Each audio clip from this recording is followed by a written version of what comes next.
So this lecture is about what genomic data science is. So I'm going to try to quickly introduce the major disciplines that comprise genomic data science and tell you what we consider to be part of it. So genomic data science is in the intersection of biology, statistics, and computer science.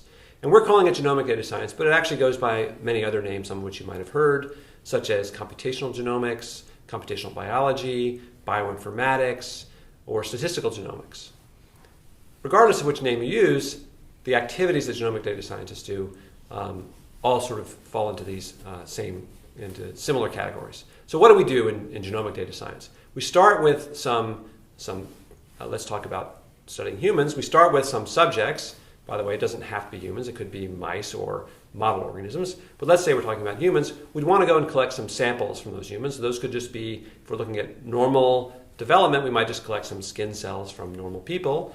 And then prepare those samples in the lab, send them for sequencing. The sequencer then generates enormous amounts of data that we have to do something with. So what we typically will do when we're looking at humans is we'll take those sequences, which are very short fragments. We call those reads because you're reading the DNA. So I'll use the term reads, and others will in this course as well, to mean a little bit of sequence that's come off a sequencer, which is part of someone's genome.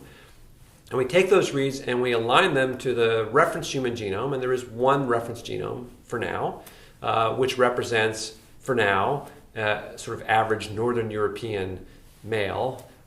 In the near future, we're probably going to have many other reference genomes as well. But in any case, we align these reads to the reference genome, and that tells us how they differ from the reference genome. It also lets us kind of pile them all up on one another and see what sort of differences are even within the genome. Now remember, for every genome of a person, you actually have two copies of every chromosome, and that's because you've got one copy from mom and one from dad. So one of the things we study, for example, at this phase is how do your copies of each gene differ between the two copies that you have.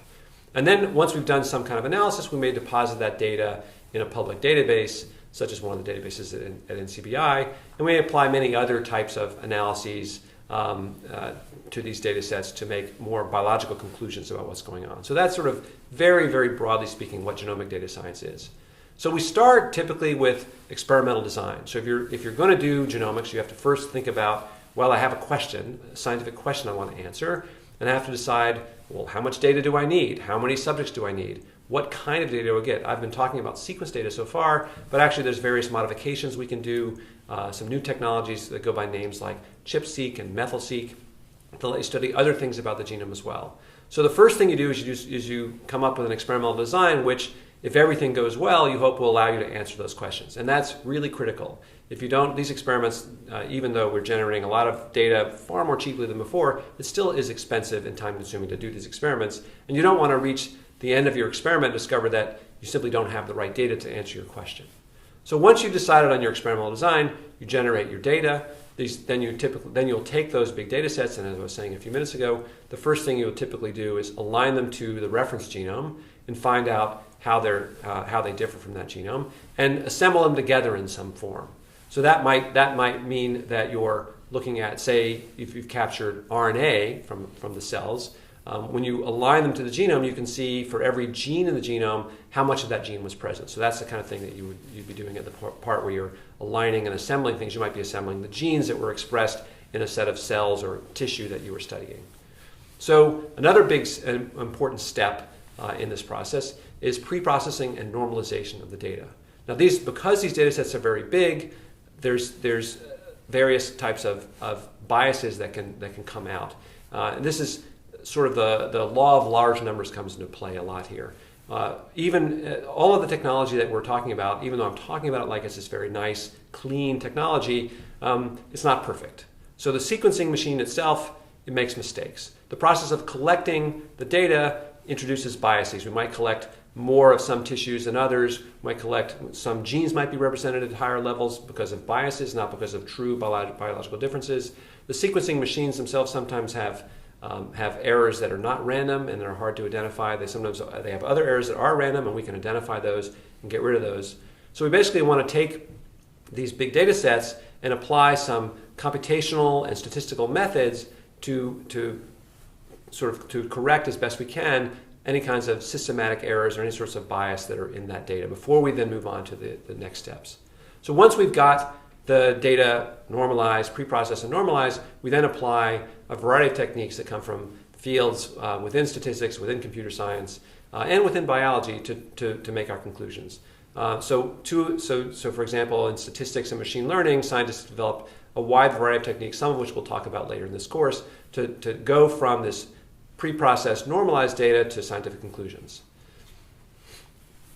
So in order to then take that normalized data and make these conclusions, one of the things that people within the field of genomic data science themselves do is develop software.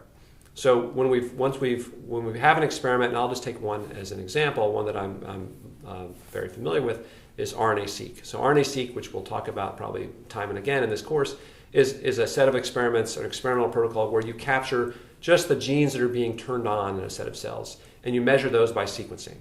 And this is an experimental paradigm that's very popular. You can use it to study cancer, you can use it to study development, you can use it to study evolution, and hundreds or thousands of different kinds of conditions. And because of that, the experimental protocol for doing the RNA-seq part is more or less standardized. That means that we can design software that will, in a more or less standardized way, go from these raw sequence data to something which is more amenable to making biological conclusions. What you really want when you're doing RNA sequencing is you would like to know, okay, I had my samples. I want to know in each sample what genes were turned on and what levels were those genes present in. So there are software packages to do that that are developed by people in genomic data science. And software development, of course, requires not just getting the code to work one time, but also documenting it, making sure it works for lots of different cases. So there's a lot of software engineering kind of principles and algorithmic principles that are important in doing that sort of development.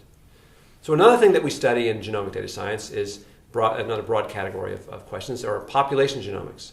So I've mostly been talking about individual sorts of questions like what causes a cancer to be a cancer. But we can study other things too, such as we can look at a population and ask what makes a particular group of people more susceptible to a particular type of disease, or why do some people have resistance to a particular type of disease? So, or why do some people have certain traits in their population? So population genomics refers to looking at, rather than looking at one person at a time or small groups, looking at whole populations and studying their genomes to see how they differ and how those differences lead to recognizable differences in the people in those populations. So another way to characterize genomics and to characterize some work in genomic data science is when we collect experiments of different types and pull them all together. So you might call that integrated genomics. You could also call it systems biology, another popular term. But that refers to computational and statistical activities where we take data that comes from sequencing experiments, say, of different types, as well as other kinds of measurements. It might be measurements on what we call the proteome, measurements separate from the DNA, and integrating those all together to make biological conclusions. So we would call that integrative genomics.